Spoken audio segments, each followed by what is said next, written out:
কয় প্রভু তুমি আবার কার নাম ধরে ডাকো, কার কার ধ্যান করো? কয় আমিও ধ্যান করি। হনুমানের মাথা ঘুরে গেল।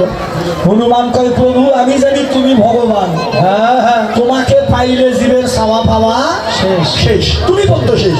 ভগবানের উপরে আর কেউ আছে বাবা? নেই। তা ভগবান হনুমান রামকে বলছে প্রভু আজকে তো ভেজালে পড়লাম। কি প্রভু আমি আছি তোমার আশায় বসে, আর তুমি আবার আসো আর একজনের আশা বসে। তাহলে তো ভগবান তোমার মধ্যে ভেজাল আছে। হনুমান রামে কয় ভগবান তাহলে তোমার মধ্যে মনে হয় ভেজালে ভগবান, তুমি আসল ভগবান না। রাম কয় এই কি করছ তুমি? আমি আসল ভগবান। হনুমান কয় আসল ভগবান হবে তারপর অন্যরে ডাকো কেন? তুমি তো ভগবান, শ্মশানের মানুষ তোমারে ডাকবে, তুমি আবার কারে ডাকো? রাম কয় বাবা রে আমি একজনকে ডাকি। হনুমান কয় ওই মানুষটার নাম বলো। রাম কয় বাবা আমি ডাকি হলো আমার গুরুকে, আমি ডাকি আমার গুরুরে। হনুমান কয় প্রভু তোমারও গুরু আছে? কয় কি করে? হনুমান কয় প্রভু তা জানি না, আমি জানি ভগবান, ভগবানের আবার গুরু থাকে। আজকে বুঝলাম ভগবানও গুরু ধরে। বিশাল তত্ত্ব, সবাইকে গুরু ধরতে হবে, গুরু ছাড়া কোনো গতি নাই। ভগবানও গুরু ধরছে। খালি কীর্তন শুনে যায় না, খালি পালা শুনো না, ছাইয়ের পালা আর খেরের পালা। সারা জনম খালি শুনে গেছো, কিছু শিখে যাও। সারা জনম কীর্তন শুনে কি করবো? যদি কিছুই না শিখো তখন বসে থেকে লাভ আছে? এই যে তত্ত্ব একটা বিশাল গভীর। তো হনুমান কয় প্রভু তাহলে এক কথা কি? হনুমান রামের কয় প্রভু তাহলে আজকে বুঝলাম তুমি হলো মেসের খোস, মানে তোমার মধ্যে কাঠি কুঠি কিছুই নেই। তাহলে আমি মাঝখান থেকে তোমার মতন ভেজালত ফেলবে যাবো কেন? তাহলে দয়া করে তুমি জানে ডাকো, তার নামটা বলে দেবো। আজকে থেকে আমি ডাইরেক্ট ওই জায়গায় যাবো, এই মাঝখান থেকে আমি তোমার কাটানি করবো কেন? হনুমানের কথার যুক্তি আছে যে আমি তোমার ভাড়া হিসেবে তোমাকে ডাকতে যাবো, কারণ তুমি জানে ডাকো, আমিও তারে ডাকবো।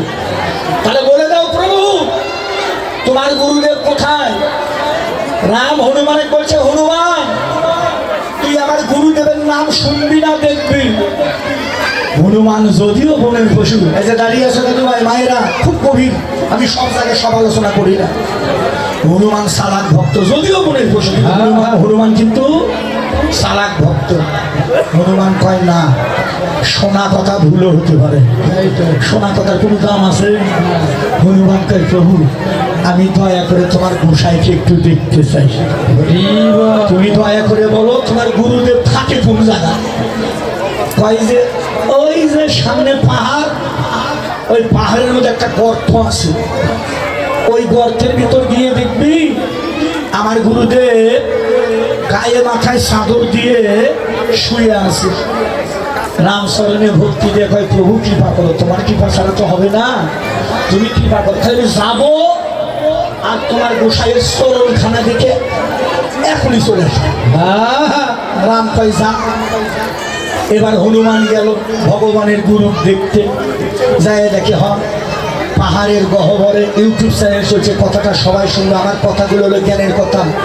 এই যে তিন দল, এদের 24 ঘন্টার কীর্তনে যা, আর আমার একটা কথার ওজনটাই 24 ঘন্টার কীর্তন এক পাশে দিবে, আর আমার একটা কথা এক পাশে দিবে, তাও মিলে দিতে পারবে।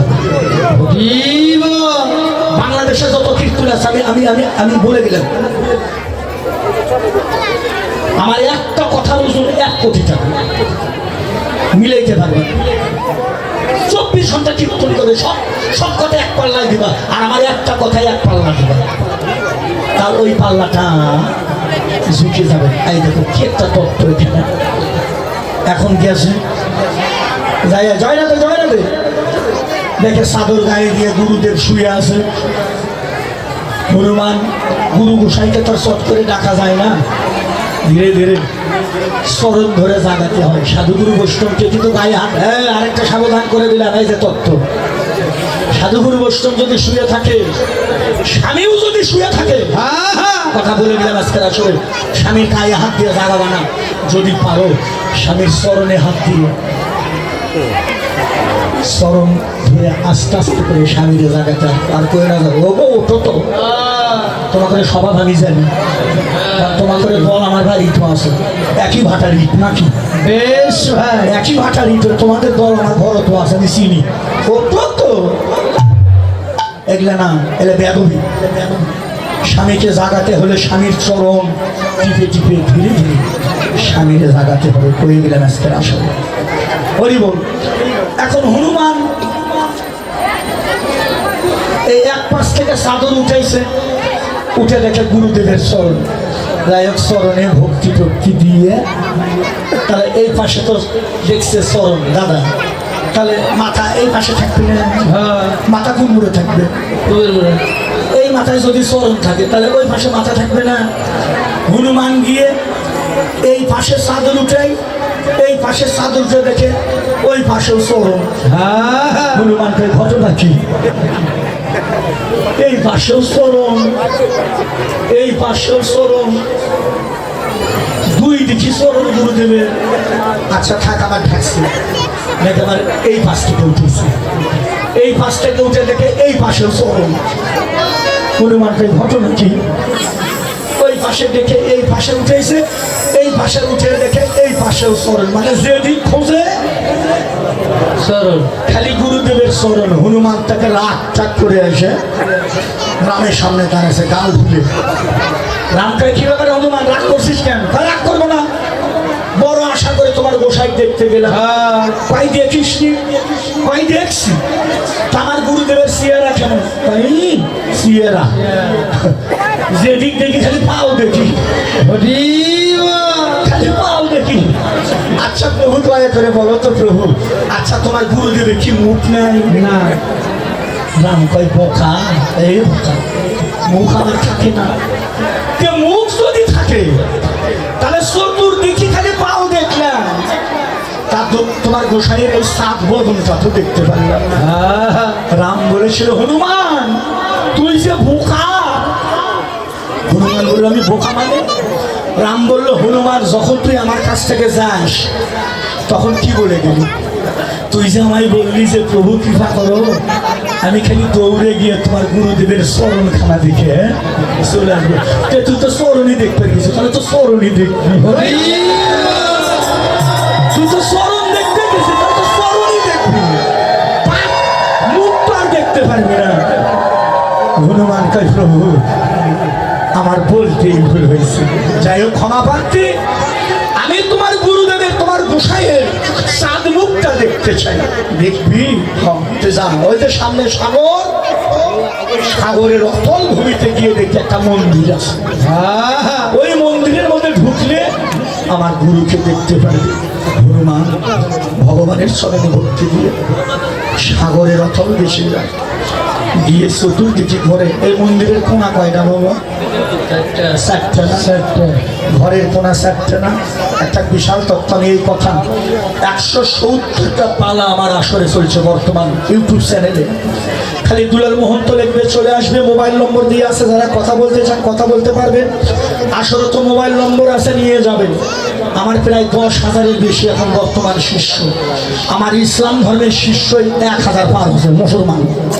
তারাও আমার কাছে মুড়ি ধরছিল, কিন্তু একটারাও চিনবেন না। সবার চুল বড় বড়, আমার বাড়িতে যদি কখনো যান একটারও দিকে চিনতে পারবেন না। যদি পরিচয় না দেয় তাহলে চিনতে পারবেন না। বাবা সব গুরু ধরা মানুষ, বাবা মা। এখন কথা হলো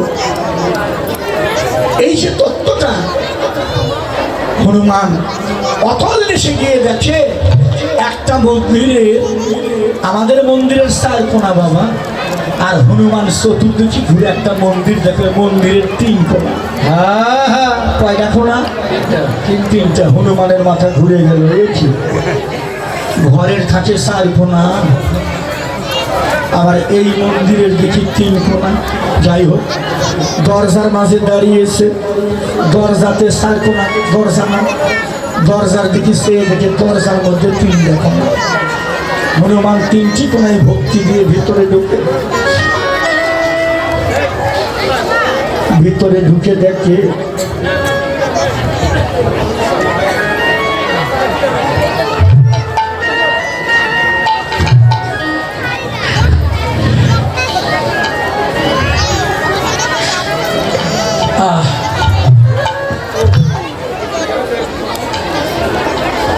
হনুমান ভিতরে ঢুকে দেখে বাবা